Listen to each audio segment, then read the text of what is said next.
Hello and welcome to another dev diary for Imperator Rome. So on screen we've got Sunday's Twitter teaser, and it's fairly obvious from here that we're going to be looking at trade, I think at least.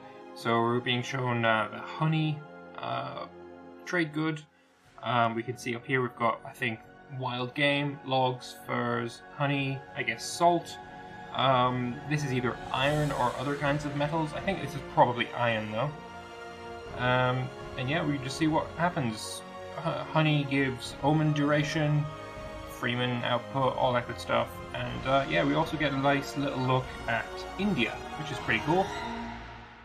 Right, let's move on to the main showcase though. So, here we go. Hello and welcome to the 8th Dev Diary for Imperator. Today we'll talk about the trade system in the game. Trades in Imperator is about getting access to goods for your cities to make them better, and meanwhile earn money on trade happening. A trade route is import of one trade goods from another province, either foreign or your own, where it is in surplus to one of your provinces. You can always import any trade goods you have surplus of from your other provinces, but from foreign nations you need to have negotiated trade access first.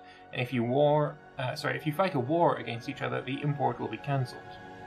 A province can only export if the province provides a surplus, i.e. if the total produce more than one of the trade goods.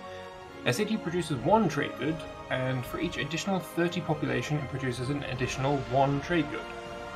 There is no limit how many exports a province has other than the amount of surplus goods it has. You can always import a trade good. That's why I'm slipping up so much, because this is not proper English. If you already have a surplus of it, and that gives you a smaller additional bonus. A surplus in the capital why am I tripping over myself so much? Surplus in the capital province gives a special bonus on the country level, and surplus is clearly indicated in the UI. Only the capital city in each province gets the benefit of the stacked goods. The other provinces get counted as they have access to one of the trade goods. Only the province stacking bonus can be applied multiple times, so you can import 20 grain if you so desire to keep up a huge population. Please remember that creating a new import route costs you civic power.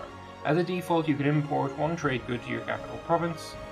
There are multiple ways to get more allowed import routes into your provinces. Larger nations get more import routes to their capitals. There are ideas that allow more import, and there are inventions that will either increase all provinces' trade routes or the capitals. There is also economic policies for trade, where you can forego your income from trade for having more trade routes, or the opposite.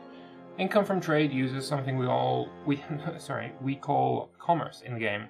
Each commerce level building in a city provides plus 20% commerce to the city, and citizens will also provide a level of commerce. Trade income is based on total amount of trade routes in and out of a province multiplied by the commerce. Okay, that sounds fair enough, and we'll have a nice little look at Phrygia. Also, we've got Greece here as well. Yeah, that looks alright. So here, I guess, wheat and linen, logs, pottery, cattle, horses, and spices, perhaps? Perhaps. More provinces. Sierra Seol. Okay, so that's right here. Fair enough. List of the trade goods include the following. That include the following doesn't say is limited to the following, so there might actually be more than this.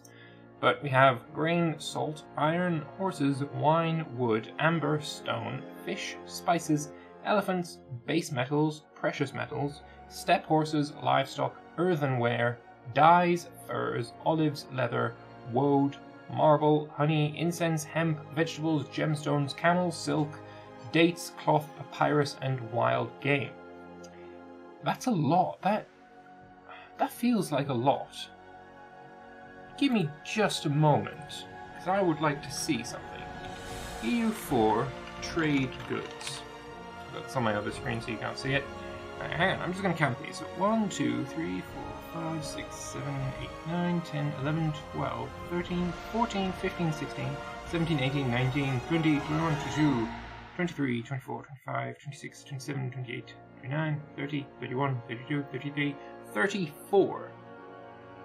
EU4 has Are you going to give me a nice look at the amount? No. Well, here's trade goods in EU4. And, there we go, I'll just put that on there. 1, 2, 3, 4, 5, 6, 7, 8, 9, 10, 11, 12, 13, 14, 15, 16, 17, 18, 19, 20, 21, 22, 23, 24, 25, 26, 27, 28, and 29. There's way more. Well, I mean 34 compared to 29. It's not a huge amount more, but it's certainly more. Interesting, very interesting, I like it. Also, everything's going to have their own various benefits. I do like this. I do like this a lot. The only thing I'm a little bit sketchy on, as per usual, would be, you know, having to use mana points to open up different trade routes. Kind of makes sense, but I'd rather it be just like, oh, let's set up a trade route. It's going to benefit us both. Okay, let's do it. Boom. Maybe use a diplomat or use a character for a while. He'll have to go to their province and set up the trade route, and then afterwards it'll just automatically do it himself. I don't know. I don't really have an opinion on what would be better, just that it doesn't seem really that good to use mana for everything. But anyway, yeah, I like it. It's certainly a lot more in-depth and a bit more realistic, let's say, than what we currently have in EU4. EU4's trade system is just probably the most unrealistic part of its game. Trade in EU4 is basically theft. There is nothing trade about it. It's not mutually beneficial to trade with another nation. So yeah, I'm actually really excited to see how Imperator will work in practice with its trade. That's probably one of the parts that I am most looking forward to. And this dev diary did not disappoint, so yay, good job, Johan. And then exports are not counted on trade route limits, so you can export as much as you want. So this province here has, what's that? 5 surplus goods. I guess he can output 5 different trade routes from a single province. That seems about right. But he could only import a certain amount based on his amount of population, I guess. Is that how it worked? Import any trade goods from other provinces. Something like that. Something like that. But yeah, that's kind of interesting. I like it. Lead, copper, tin are covered by base metals. And then we've got also precious metals. So I guess that's going to be your silvers, your gold. Was platinum a thing back then? I really don't know. But yeah, this all seems pretty good. So this is going to be a short little video because, I mean, there's not really that much to talk about. Trade is something that is looking good. And that's about all I have to say on it. So, I want to thank you all very much for watching. I will see you guys next week, where we are going to be talking about what? Diplomacy. Oh, how glorious. More specifically, about opinions. Interesting. Alright guys, I will see you then. Bye bye for now.